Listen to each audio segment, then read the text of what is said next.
Okay, we are exactly in time.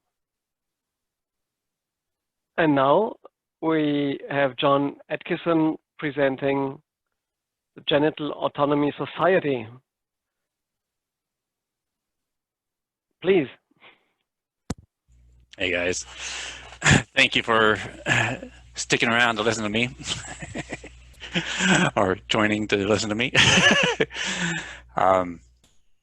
I'm going to share my screen here soon, but I wanted to start off with telling everyone a little bit about me to make sure everyone's on the same page about who I am, my background and everything.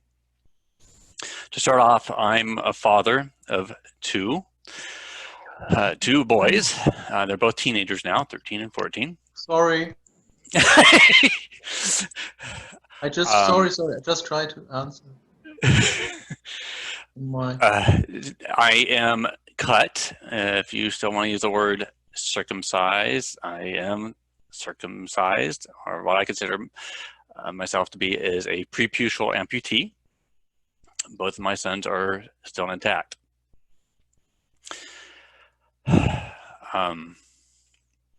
My real background is 3 decades of working in IT, information technology, working with computers, primarily for Fortune 500 companies, massive, major corporations. In fact, we were talking about pharmaceuticals recently, and the last major corporation I worked for was actually a pharmaceutical. So I could tell you a little story about that too, if you ever want to ask. From the point that my oldest son was in utero, well, when the question first came up as to whether to circumcise him, that was the word that the doctor used, or butcher, or whatever you want to call him, asked the question. Well, I just kind of assumed, well, don't you do that just like you do vaccines, stuff like that? So I was very much on the same side that a lot of people are that we're dealing with. Luckily, for a totally unrelated reason, we changed to an OB. My wife changed to an OB, to a midwife, I'm sorry.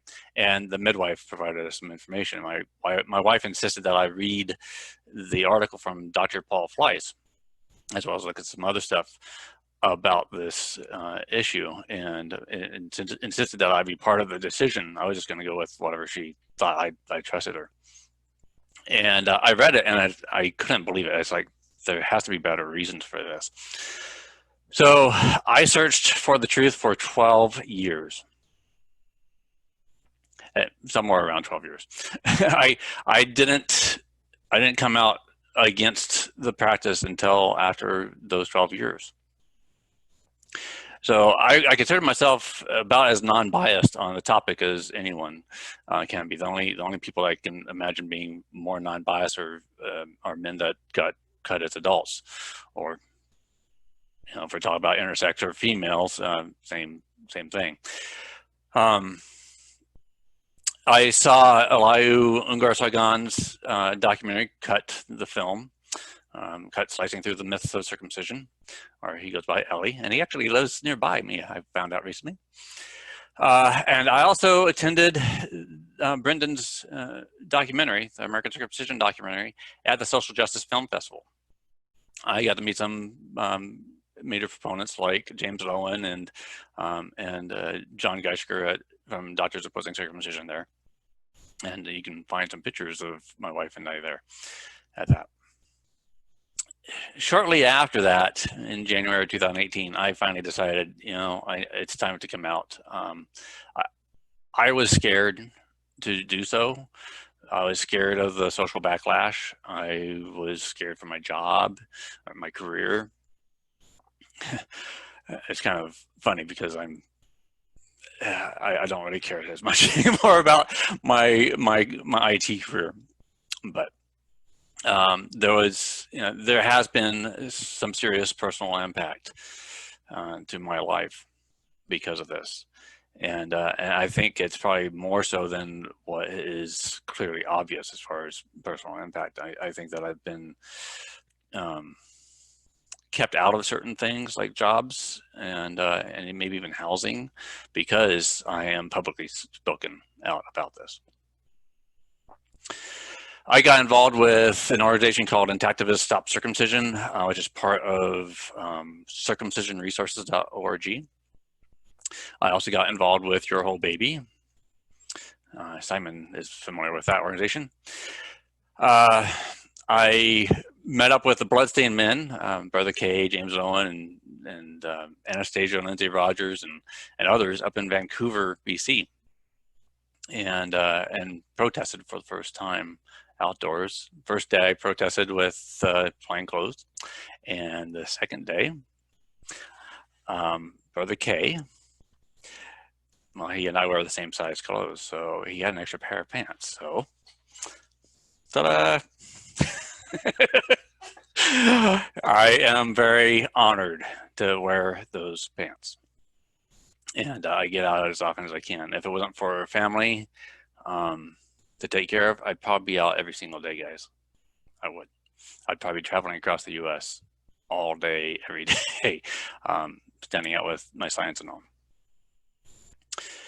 I don't remember what happened first, whether Anastasia shared her story with me at in Vancouver, or if I learned about this from Genital Autonomy America.org. But I started learning a little bit about the intersex side of this, part of this, and since then I've come to meet a lot of intersex people and heard lots of intersex stories. There's over 100 some videos on YouTube about intersex. So it's really an interesting topic. As much as it's horrible that these children are getting cut, it's still really an interesting thing. So I recommend learning more about it. I also got opportunities to work with doctors opposing circumcision because I come from Seattle. I still consider Seattle home as much as I'm living nearby LA now. I got to rub elbows with John Geisiger plenty of times. He's very helpful in some of the efforts up there in Seattle, and put together quite a group of advocates. I also got to meet Marilyn a couple years ago. I took a trip down to San Francisco and back, just road trip, and I got to see her in person and had lunch, and she showed me her office and everything like that. And that was part of what led to creating the Genital Autonomy Society website. I also started groups on Facebook called Cut Dads, or Cut Dads with Intact Sons, and there's after the cut there's brackets with circumcised in there. I avoid using the word circumcised because as far as I'm concerned, it's just a euphemism. What it really means is to just cut in a circle. So I avoid it. I also created a group called Men Who Complain. And both these groups are public on Facebook, intended to show the world men that are willing to speak out on this issue and be publicly vulnerable. Surprisingly, we have over like 117 men in the Cut Dads group at this point. So, and also there's a group called Intact Male Intactivists that I started, and there's a good chunk of men in there that will testify to the truth that is out there about the anatomy of the natural penis. And I've also dug more and more into female genital mutilation, female genital cutting practices in the world, and a lot of that started off with listening to some of Brian Earp's presentations. Okay, so I'm going to now share the presentation. And sure. Okay, can everyone see that okay? Yes. Great. Well, oops, I need to go back to slide 1, sorry. I don't know why I jumped to that slide. So you'll notice that the Genital Autonomy, the International Child for Genital Autonomy symbol is on this, and I referred to Marilyn Milos earlier. It was Marilyn Milos's original organization, No Circ, that that trademarked the symbol, and I obtained permission to use that symbol for this organization. So our vision, I created this website with a database backend. Again, I have an IT background, so I have some knowledge of technology. And I created it after having conversations with Daniel Rold, R-O-L-D, and some other genital autonomy advocates, where we were attempting to identify better ways of doing this. And one of the things that came out from that is that we needed a place for people to register and identify themselves, and it couldn't be a place like Facebook or Twitter. A Discord server got created partly out of this, and it is a fairly active thing. They call it Forefront, the Forefront server on Discord. But you can't use Discord to search for genital autonomy advocates based on various factors, which I'll get into here in a coming up slide. And there's also sites like change.org and moveon.org, which are great for getting petitions signed, but it's not easy to go back and identify people that are in a particular area or people that have certain capabilities or whatever. And with both Facebook and Twitter, there's the risk of being booted off of the platform altogether, and we don't want to lose the people that are advocates just because they get kicked off. Daniel Rold himself has been kicked off because he uses some strong language sometimes in this. And I think that all voices need to be heard on this topic. And some people leave these groups and stuff in Facebook and even Twitter and all for various reasons. They might disagree with other members about different issues, like sexism or abortion or veganism or spanking kids. They're all, I mean, while there might be some relationship,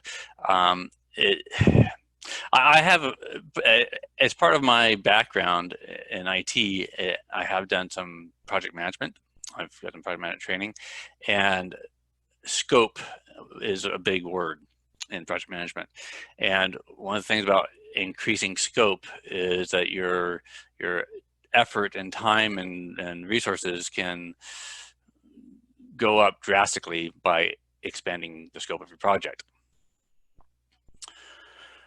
So there, sometimes there's a lack of focus in these groups. And let's see here, what else did I cover? So there's a simple requirement to join this organization, just one. You simply have to agree that you believe that everyone has a right to the genitalia they were born with. Doesn't matter whether you're talking about female, intersex, or male. Everyone has a right to the genitalia they were born with. Now, of course, if there's a medical reason, absolutely clear medical reason that it has to be removed for whatever, well, yeah, you treat it just like any other body part. Other than that, people should be able to grow up with what they were born with. It shouldn't be taken away from them.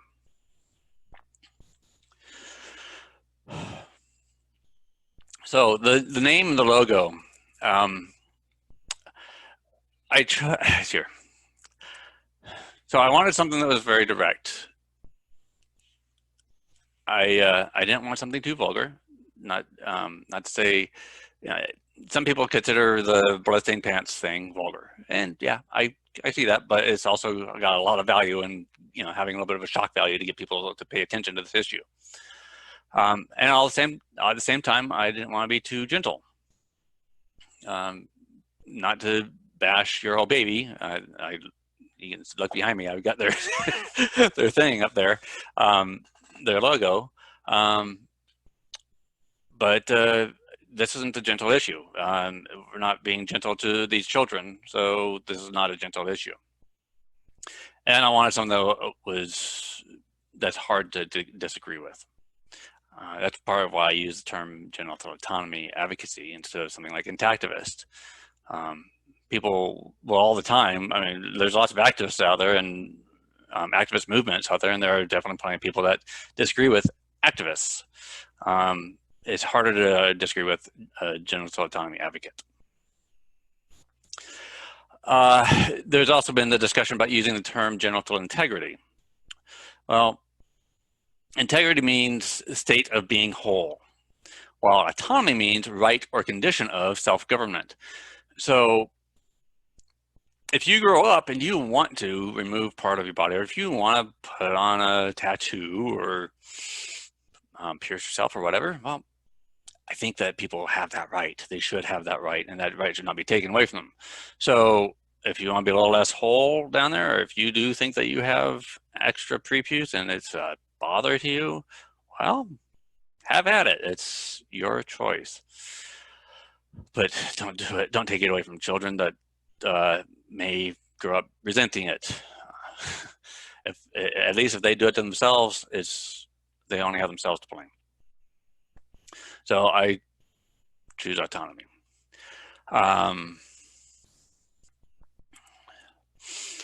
worked with genitalautonomy.org. That's how I got these pins, and the little ones here too.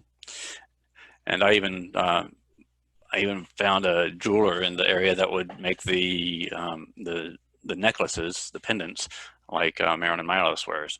No, there's I don't know, 8 or 9 different people wearing those now, because I helped get those made up for those people.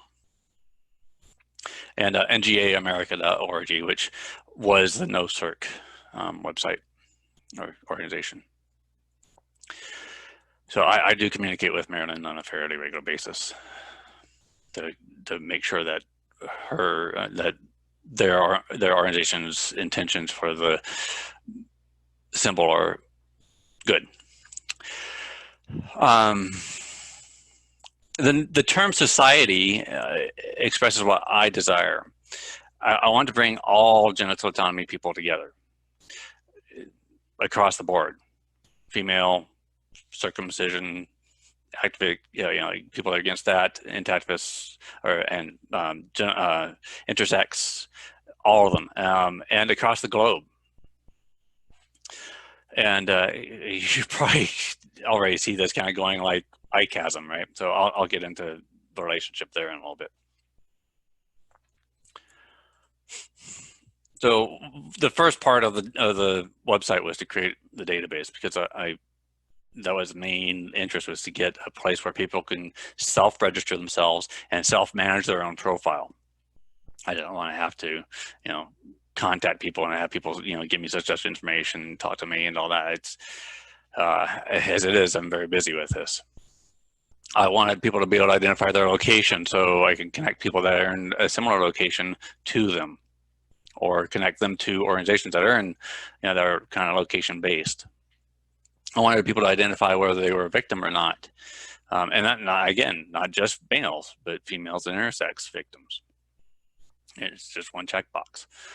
I wanted people to be able to identify their superpowers. Now this, I'm going to give a little credit to Brendan Marotta here. He was the one that suggested the superpowers term. So superpowers, like, you might be a subject matter expert, or you might be a cut dad of intact sons, or you might be a lawyer, or you might be in the medical profession, or you might have plenty of money.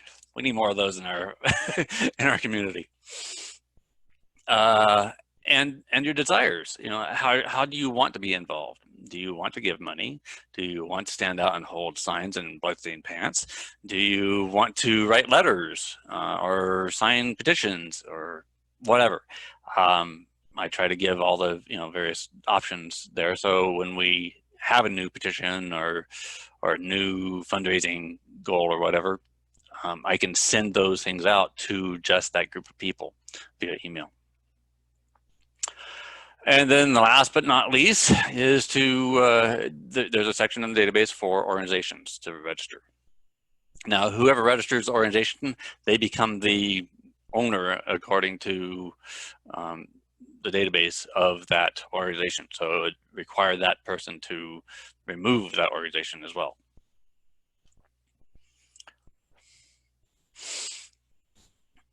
One of the challenges I recognized is that different organizations keep their own calendars of events.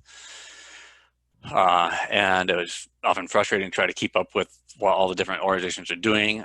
So I wanted to have one place to just click and say, okay, today Blood Statement is doing this over there, and Cockfight's doing that over there, and No Circuit Michigan's doing that over there, and and something's happening over there in Africa or over in Europe, or whatever. So if unfortunately, it's not something that's anyone can go and manage right now. You can contact me or go to the contact part of the website and say, hey, please add this to your calendar, and I'll be happy to.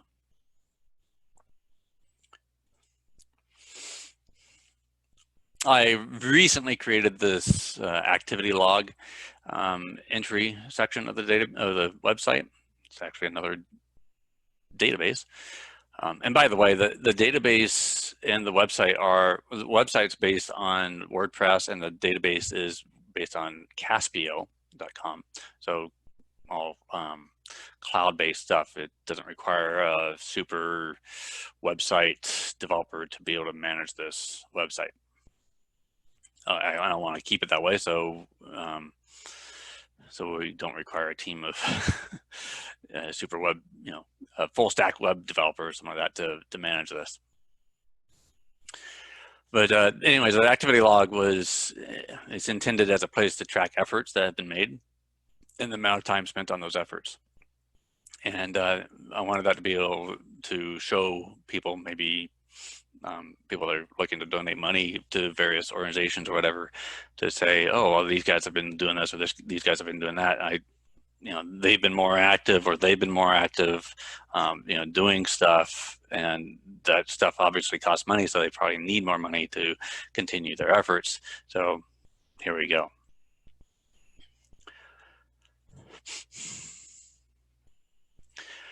This is also a recent addition to the website that I'm particularly proud of. I had to get a plugin into WordPress to do this, but it's well, let me start off with some of what gave me the idea of adding this. I've come across people that believe that the genital autonomy movement is just a fringe movement. Now, those of you over in Europe, I think, probably know very well it's not, but those in the US quite well do. So I thought that by having this map, that it would become more clear that, yeah, there's organizations all across the world, even in places like Israel, that there's people that are advocating for genital autonomy. And I want to add more buttons on there. And thank you to Michael Winnell for some of the references that he gave to me to add more pins to that. And if you click on the North America pin, there's a whole bunch of pins that show up in a map down below.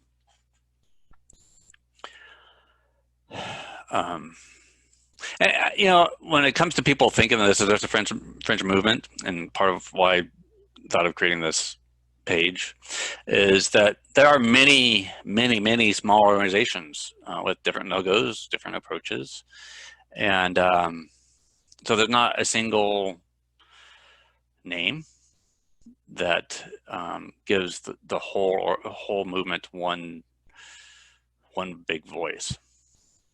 So I wanted to create this and this is part of my impetus behind this.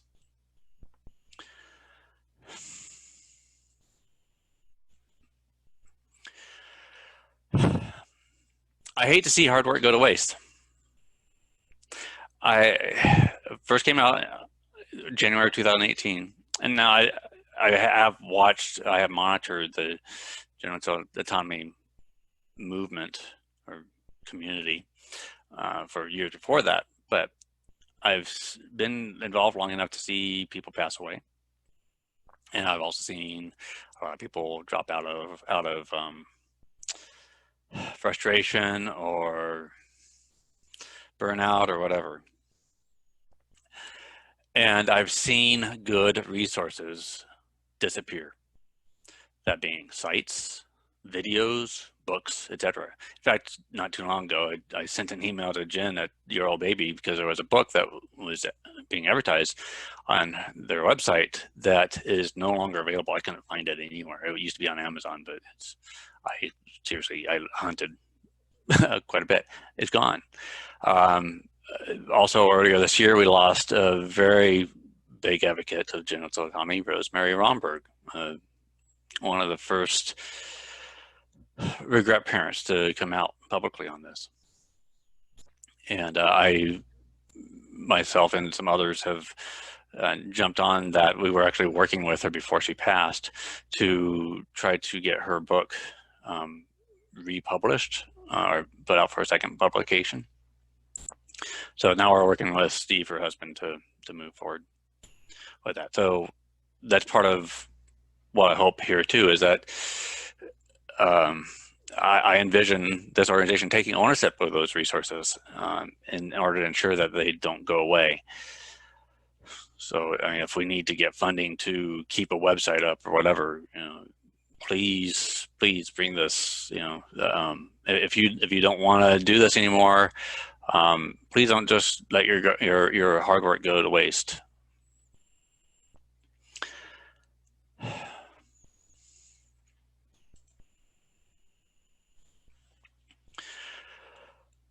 Now this kind of overlaps with what Brendan Marotta was presenting yesterday.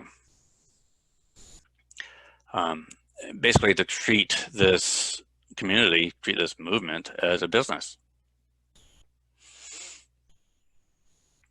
And when you're putting together a new business, kind of thinking an entrepreneurial stance here, you start off with identifying a vision, documenting your vision, writing out your vision, maybe writing out a business plan or whatever. That's what a good entrepreneur does. Unless you have tons of money to just start the business yourself, usually you need to go get some funding somehow. Or you might go try to borrow money from a bank or something like that. So you identify the vision, and then you create a product or a service. Well, one thing that I've become very clear about with my short time in this movement is there is a mountain, a huge mountain of information out there. Tons, huge, a literal mountain. I mean, if we were to pile up papers of all the studies, the books, the videos, the websites, I keep coming out across more and more and more. I keep thinking that, I got it all. I've learned everything, but I keep, just even in this, watching, this summit, I've learned more. The problem is just having the site out there, or just having the book out there, or just having the video available is not getting it in front of people that need to see it.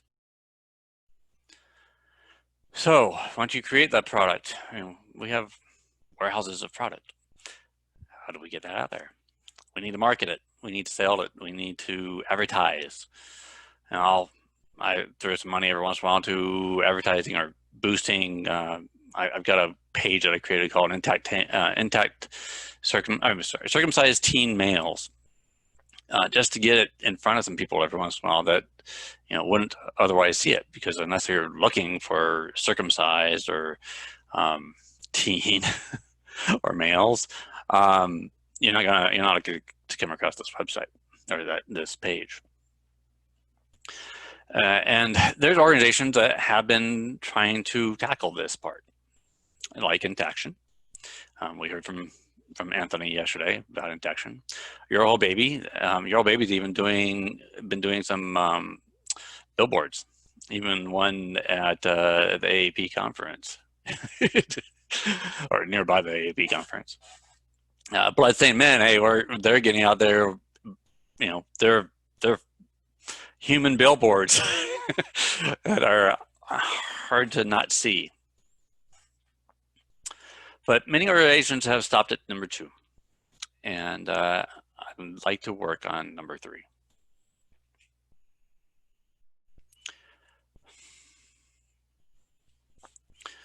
Oops. Okay.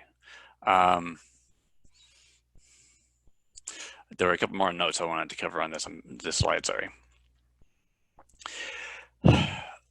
Travis Pangburn and Brian Arp have both referred to using ethics and morality as the only argument that is needed to change people's view on this. And while I agree that's all that should be needed,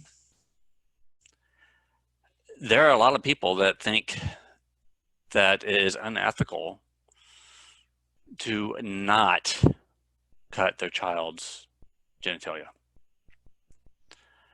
That if as long as people think that it's better for them, whether it be culturally, in the locker room or getting a sexual partner or whatever, or the medical argument that, hey, it's like a vaccine, the ethical thing isn't going to stand up. So we have to do both. And I totally love that Travis and Brian are doing what they're doing. Brian's presentations and articles have been a godsend. I refer to his stuff all the time. And he does address, the the problems with some of the arguments. So,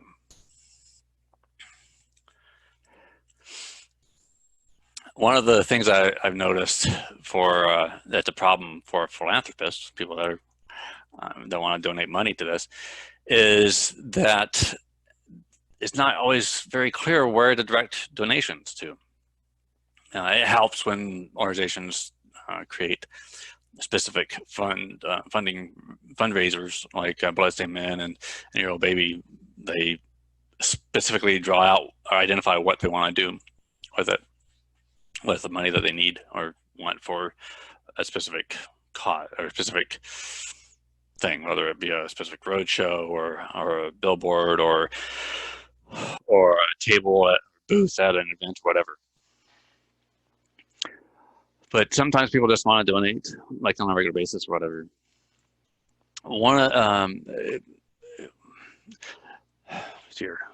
Forgetting his name right now. Norm Cohen.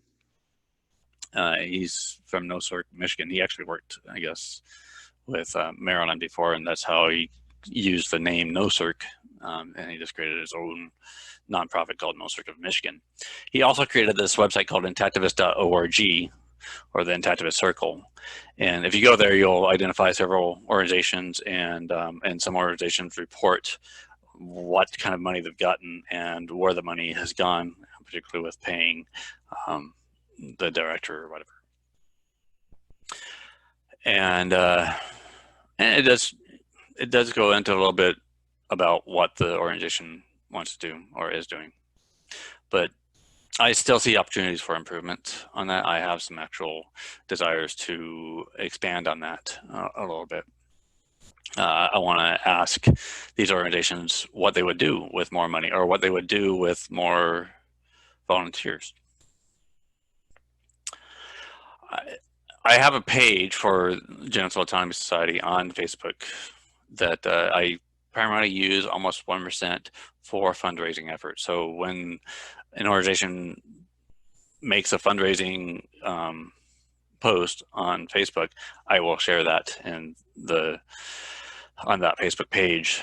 So people that are really mostly interested in just fundraising things, they can follow that page and keep up with what's going on. I'd love to be interested with the work of directing funds for those that don't have the time to follow all these organizations. It is a chore to keep up with what everyone's doing, especially when there's not a COVID or coronavirus lockdown and everyone's out doing a lot of things.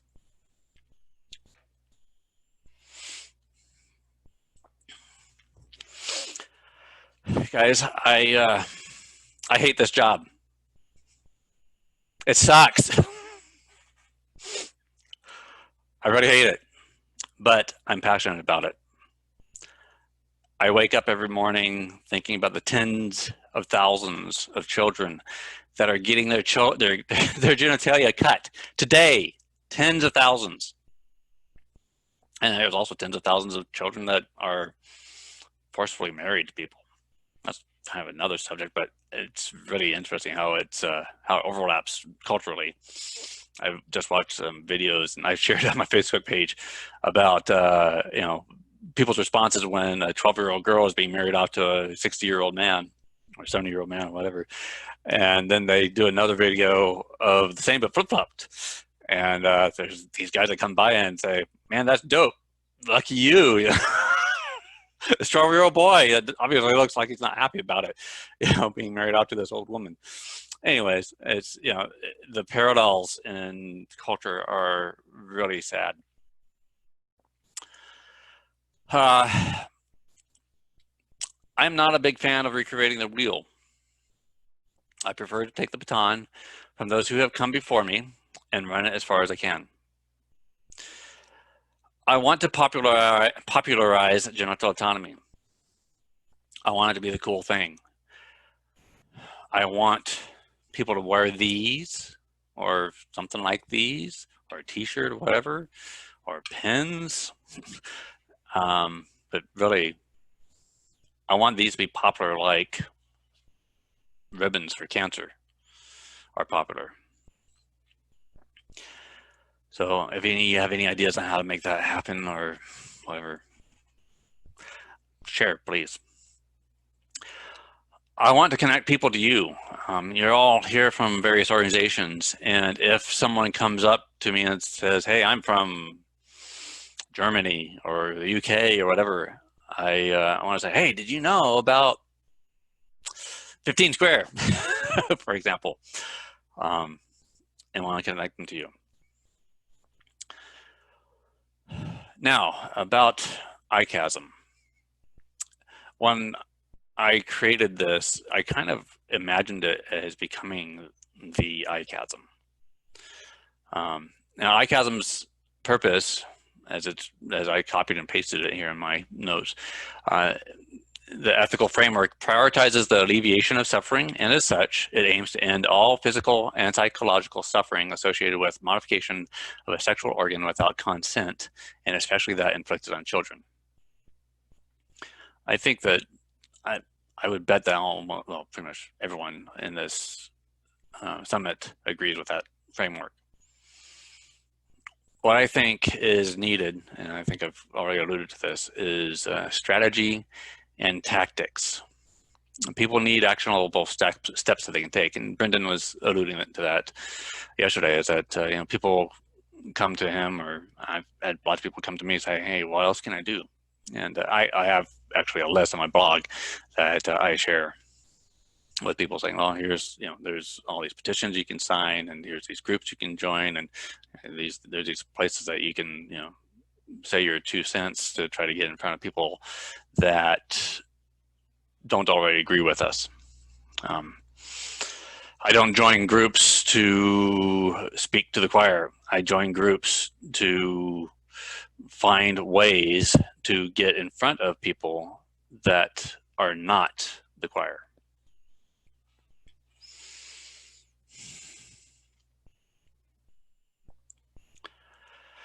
One other thing I wanted to relate to Thomas Evans Mooney. I chatted with him about potentially joining this meeting, but he was unable to, and he was fine with me just pointing this out. He created a group on Facebook called Global Intactivists, against some of the similar intention of iChasm and my organization. It's a place for people across the world to get involved, not just people that are in specific locations. So please connect. Please go to the website and register yourself. The first step you'll do is to create yourself a username. Actually, I think you just enter your email address and create a password. And once you do that, you can log in and and fill out the rest of your profile. I am available for questions. Thank you, John. So we are welcoming Michael Winner. He just waked up.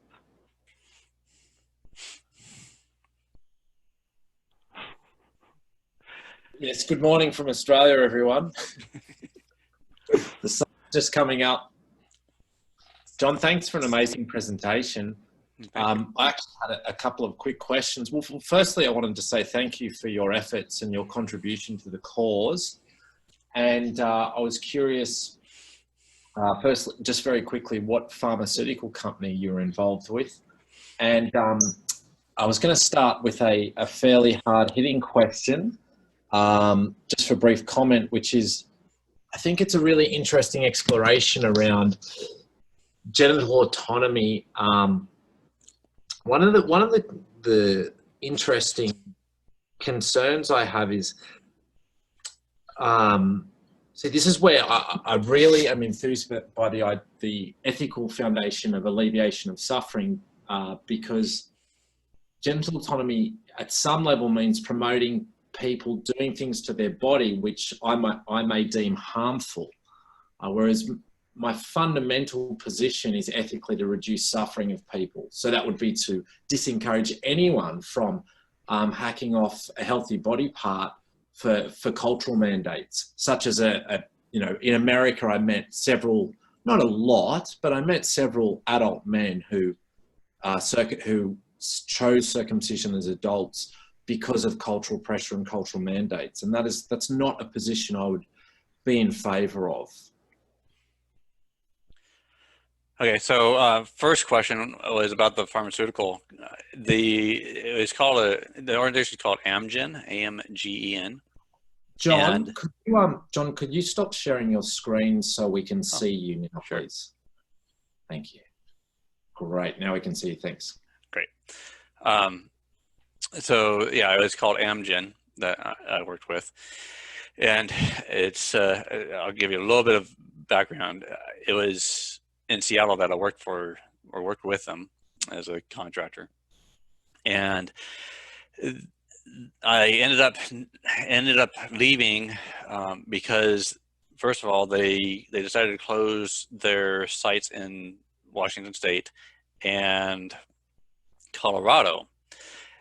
And what's interesting about that is the timing. Both Colorado and Washington were the first two states to legalize marijuana. And they made this decision shortly before the votes on that. So I was like, well, that kind of seems a little peculiar, but okay. And they kept me on board for a good while longer, even though they closed the office. So I got to work remotely to support them. But at a certain point, when California decided to do some more legalization of marijuana, they decided to send much of their corporate functions to Florida.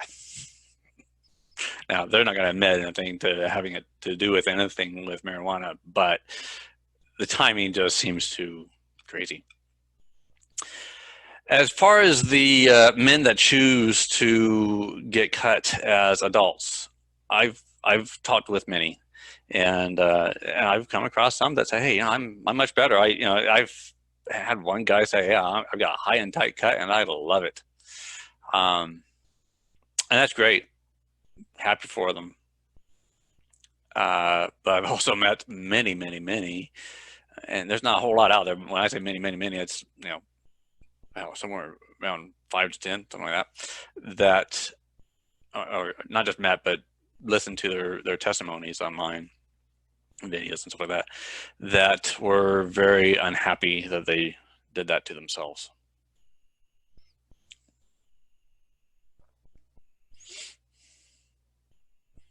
Does that cover your question, Michael? Yes, thank you very much, John. And now we can take the next question. We have some questions in the chat box as well, John. If you want to open your chat box, have a quick look. Does anybody have a question they would like to verbalize?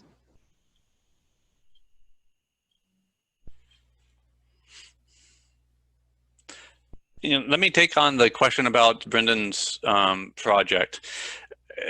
Brendan and I do chat a good bit about things. One of the main differences is that the website I created has a very specific scope. It does not allow for comments or chat or anything like that, which will derail efforts real quick. For instance, the Forefront Discord chat was highly unorganized when I first got going. It's become far more organized, but I stopped following things there because a lot of people would spend time griping about people or griping about their situation or whatever, instead of focusing on trying to find ways to promote genital autonomy. So moderation is a large effort. That's one of the things I learned in being a moderator for Intactivist Stop Circumcision, is that moderation is challenging. Even just accepting whether people can become a member or not, it takes a large amount of time.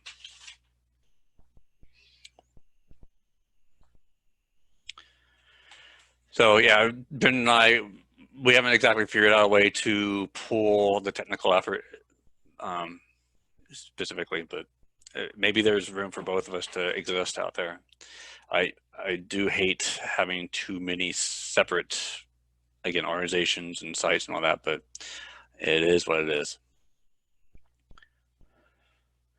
Let's see here.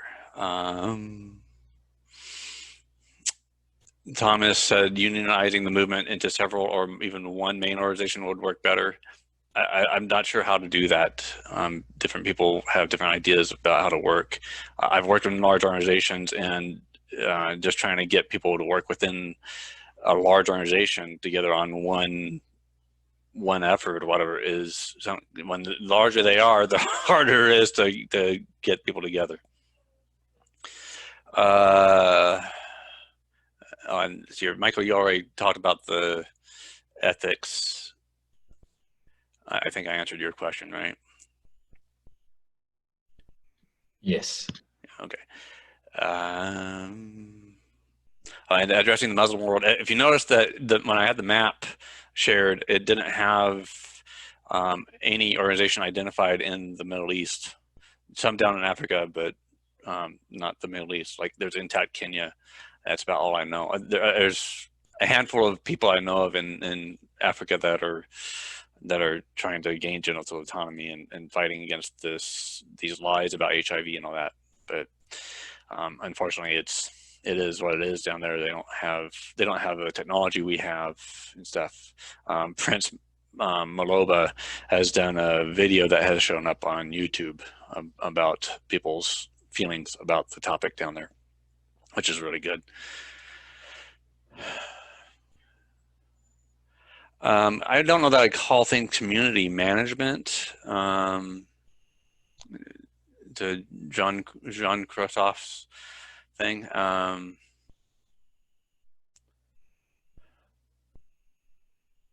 So I'm not sure. I'm open to ideas about how we can synergize with ICASM. I did sign up Genital Autonomy Society to be part of ICASM. So again, maybe both can exist together, whatever.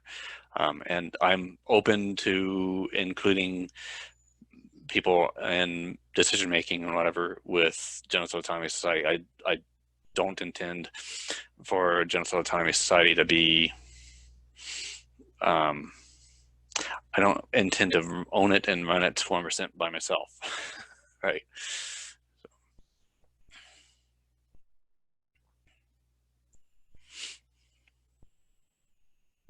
Oh, and Simon, you say ICASM isn't a new organization. Can you elaborate, please? Well, it's a coalition of organizations. So organizations with goals working in different areas of the world,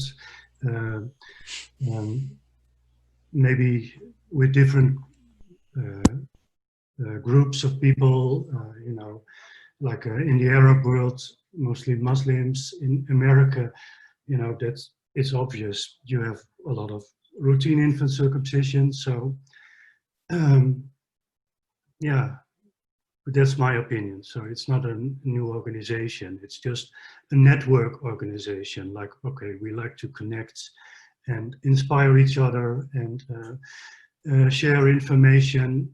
But, you know, all the organizations that are connected are doing their own things in their own countries, and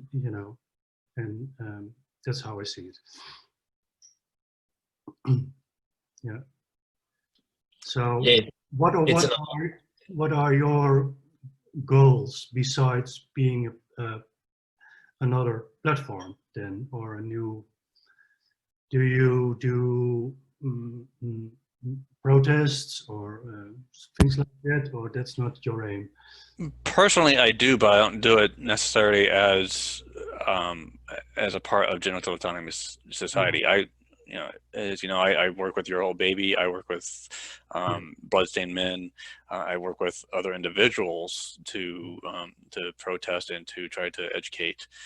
But Genital Autonomy Society isn't necessarily the umbrella that I'm doing it under at the time that I'm doing it.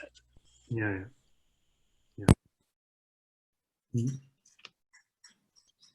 Yeah, I respect you for your solo protest. I see that often in your new area where you, in California, that's now, and much respect for that. It's yeah, I think that's makes a big difference.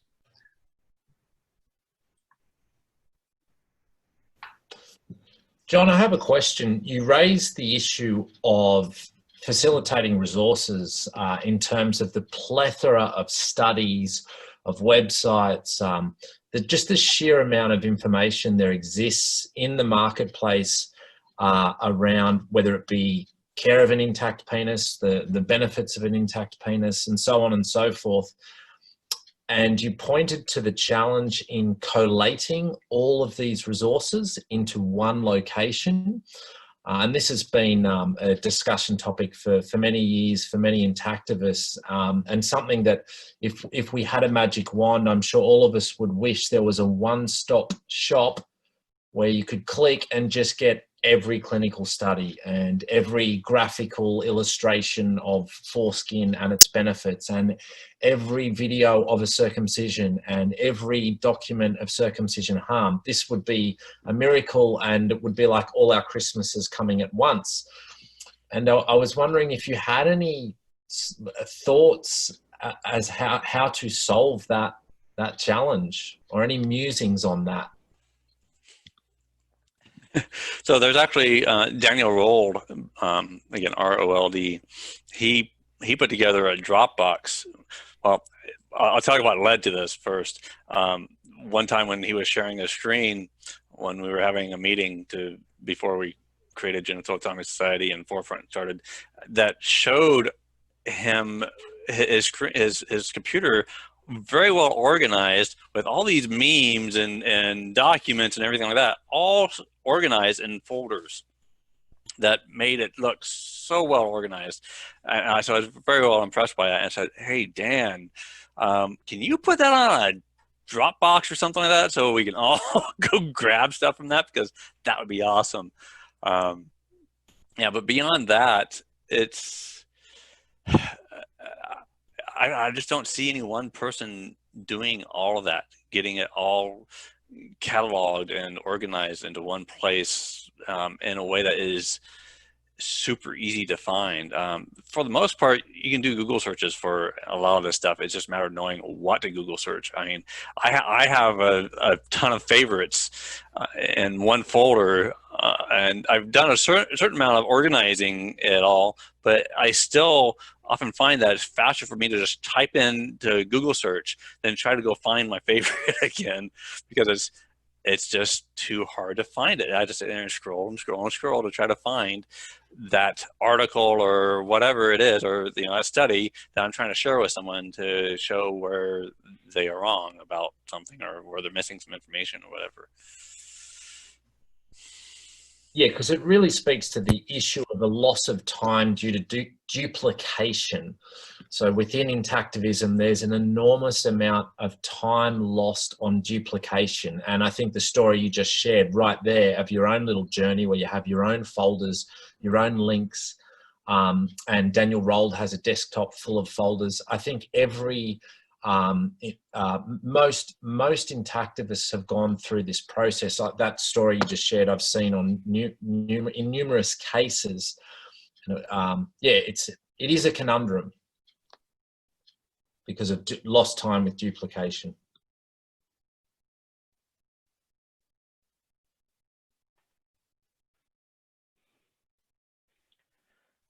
Fine. It seems we are getting to the end of this presentation and the question, or are there any more questions?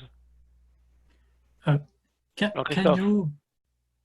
you give us an idea of the development of your project, number of members, things like this?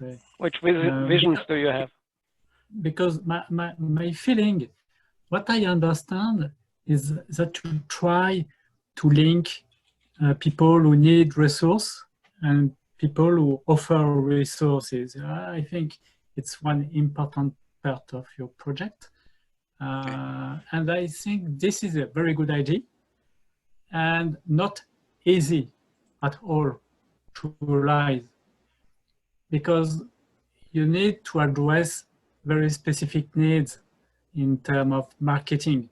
It's why I think your idea is very good to push, and I think it's very linked with the idea from Brendan Marotta to organize and to grow with sympathizant of the cause and to find resource. But I think the marketing of this idea is very difficult. It is why I would like to know which is, because I think you created your website 2 years ago, I think. Do you see a growing of the member of your website, of the dynamic of the website? Yeah, so I have 93 records in my database. I'm sitting here looking at it right now, and there's like 5 new ones in the past week.